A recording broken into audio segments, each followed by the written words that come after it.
Good morning. Dr. Kim, what are some practical ways to help your kids learn about God?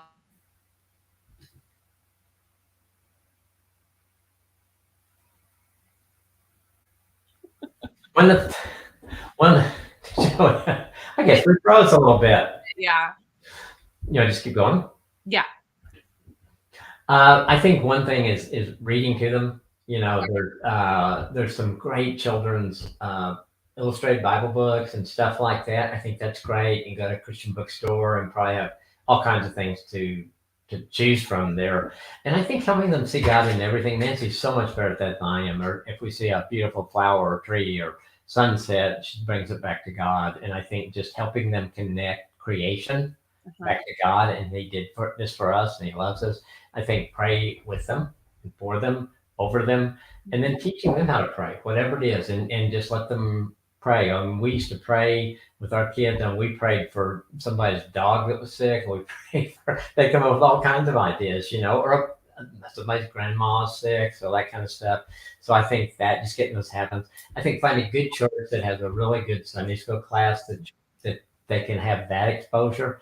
I think that's really helpful for them to hear it from someone else that they're probably going to really care for. Yeah. And I think being around other families that make that a priority. So that they may hear something by being around them or from their kids, and then just praying them that they would know Jesus at a young age, that they would see how much they're loved by Him, and all those kind of things. I think those are really some practical ways, and just none of them alone probably is huge part of the prayer, but just the repetition of continuing to keep that in front of you to do those kind of things, getting the habit of that. Yeah, I love that. I remember when I was young, my mom, when she first started introducing God and Jesus to me, she would talk about flowers and this is what God made. God made this. And I still think about that till this day. So I love that it's something she taught me when I was so young. I still remember. Absolutely, it's so good. Yeah. So when do you think, like, what age should we start doing this with our kids? Oh, day one probably. I mean, I think seriously, getting in the habit of, like, I can remember going in and praying over kids as they slept, and the whole time babies, and and I think beginning to for your that's probably more for yourself, obviously, Yeah. than the child. The child's not going to go, "Hey, that's a good prayer, Dad." But I think it gets you in the mindset of it. It gets you the mindset of sharing that with them, involving God in those relationships. So I think day one. Yeah. Would you and Nancy pray over your children together, or would you guys do this separately? I think we usually did it. So no, we would pray about them together, but like going in the room and praying over them or that kind of thing. We would. I don't remember us ever doing that together. I love that though. That's kind of like your one-on-one time with them and with God. So yeah, It's so cool. So, what are some struggles that you faced with Grant and Julie, if you guys had any at all? they were really good. I mean, they both went normal stuff. Both God was part of their lives from a very young age for both of them, accepting Christ, and but I think continuing to put them in the positions like Sunday school. They had some great teachers, Sunday school teachers.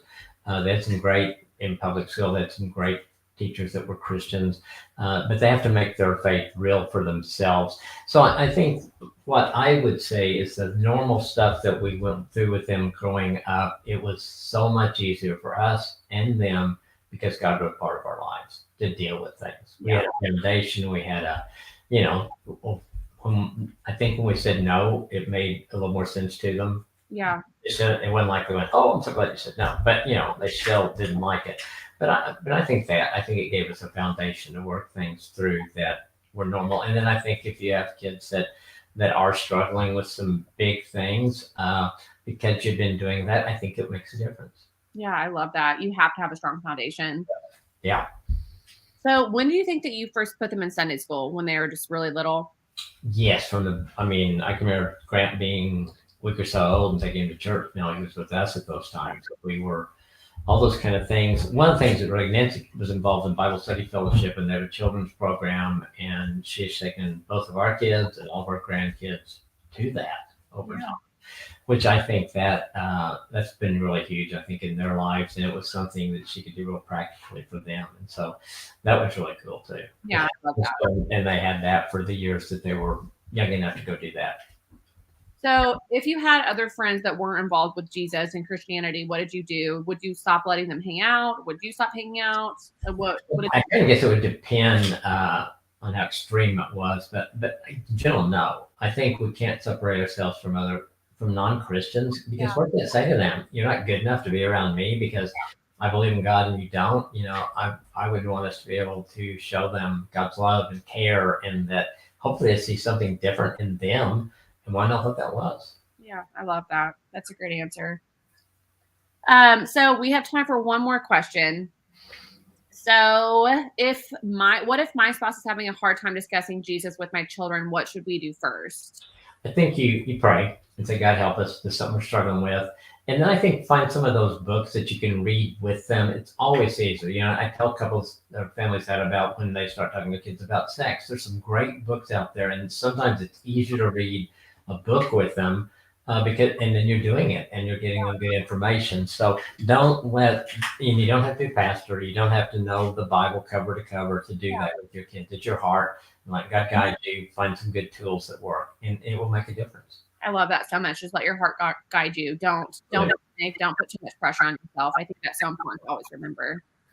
Well, that is all the time that we have for today. I will add the links below for some of the books that Dr. Kim was discussing earlier, and we will see you guys next week. Thank you so much for joining us.